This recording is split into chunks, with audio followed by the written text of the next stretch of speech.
মোহনার কথা শুনে অদ্ভুত কাণ্ড করল আদ্রিত। সম্পূর্ণ জানতে ভিডিওটিতে একটি লাইক করে দেখতে থাকো। গল্পের শুরুতেই আমরা দেখতে পারি যে মোহনা আদ্রিতকে একটা চরমতম সত্যি কথা বলে দেয় যে মোহনা আদ্রিতের সন্তানের মা হতে চলেছে। কিন্তু অদ্ভুতভাবে আদ্রিতের এসব কিছুই মনে পড়ছে না। আদ্রিত তখন অস্বীকার করে আর মোহনা তখন বলে, তুমি এতটা খারাপ আয়ান যে নিজের করা কুকীর্তি ঢাকতে এখন মিথ্যে কথা বলছো? তোমার কি সৎসাহস নেই? সৎ সাহস যদি থাকতো তাহলে তুমি এইভাবে মিথ্যে কথাগুলো বলতে পারতে না। সত্যি করে বলো তো আয়ান, তোমার কি কিছুই মনে পড়ছে না, নাকি সবটাই তুমি নাটক করছো? কোনটা? আয়ান আদ্রিত তখন বলে, সত্যি আমার কিছু মনে পড়ছে না। আমার যদি কিছু মনে পড়তো তাহলে আমি তোমাকে বলে দিতাম। সেদিন রাতে যে এরকম কিছু হয়েছে এটা তো আমি ভাবতেও পর্যন্ত পারছি না। মোহনা তখন বলে, তুমি এখন অস্বীকার করছো, আসলে তুমি ভয় পাচ্ছ দায়িত্ব নিতে। কিন্তু একটা কথা জেনে রাখবে যে তুমি যদি দায়িত্ব নিতে অস্বীকার করো তবুও আমার সন্তান এই পৃথিবীর আলো দেখবে। তাকে আমি নিজে আলো দেখাবো। মানুষ করার দায়িত্ব আমার। কিন্তু তুমি তো আমার সন্তানের বাবা, তাই আমার মনে হয়েছে তোমাকে সত্যিটা জানানোটা দরকার। তাই আমি তোমায় সত্যিটা জানালাম। এবার তুমি কি করবে আর কি না করবে সেটা সম্পূর্ণ তোমার ব্যাপার। এসব কথা শুনে একেবারেই চমকে গেছে আদ্রিত। কি করবে কিছুই বুঝে উঠতে পারছে না। তার মধ্যেই শুভলক্ষ্মী এখনও এত বড় সত্যি কথাটা জানে না। সত্যি কথাটা জানলে আদ্রিত কি করবে সেটাই বুঝে উঠতে পারছিল না। এদিকে অনেকক্ষণ ধরেই শুভলক্ষ্মী খুঁজছিল আদ্রিতকে যে আদি কোথায় গেল।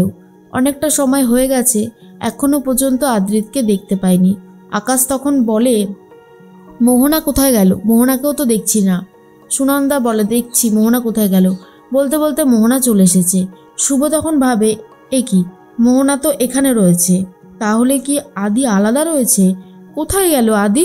এরপর মোহনাকে নিয়ে বাড়ির দিকে রওনা দেয় সুনন্দারা। তখনই শুভ বাইরে বেরিয়ে আদ্রিতকে খোঁজাখুঁজি শুরু করে, কিন্তু কোথাও খুঁজে পাচ্ছে না। কি করবে কিছুই বুঝতে পারছিল না। ফোন করছে, ফোনটাও নট রিচেবল আসছে। বাইরে তো প্রচণ্ড বৃষ্টি হচ্ছে। এই বৃষ্টির মধ্যে আদ্রিত ভিজতে শুরু করে দিয়েছে আর বলে, আমার যখন সব শেষই হয়ে গেছে তখন আমি আর কি করে মুখ দেখাবো শুভকে? সবাই যখন এত বড় সত্যি কথাটা জানতে পারবে তখন আমার নাক কান কাটা যাবে। আমি কিছুতেই বলতে পারবো না। আমি মোহনার সন্তানেরই বা দায়িত্ব নেব কি করে? সব কিছু এলোমেলো হয়ে যাচ্ছে, কিচ্ছু বুঝতে পারছি না কি করব। এরপরেই রূপস তখন বলে, এ কি শুভ, তুই তো একদম ভিজে গেছিস, বাইরে খুঁজে পেলি আদিকে? তখনই শুভ বলে, না রূপস, আমি কোথাও আদিকে খুঁজে পেলাম না। ফোন করছি, ফোনটাও পর্যন্ত ধরছে না। এর মধ্যেই সুনন্দা খুব রাগারাগি করতে থাকে মোহনার উপরে আর বলে, এই তুই কোথায় গেছিলিস? না না, আমার একটা কথা জানাটা খুব দরকার। তুই কেন এরকমভাবে জীবনটাকে নষ্ট করছিস মোহনা? কি লাভ পাচ্ছিস বলতো এতে? শোন, এখনও সময় আছে, নিজেকে বদলা। তুই যদি নিজেকে বদলাতে না পারিস তাহলে কিন্তু তুই শেষ হয়ে যাবি।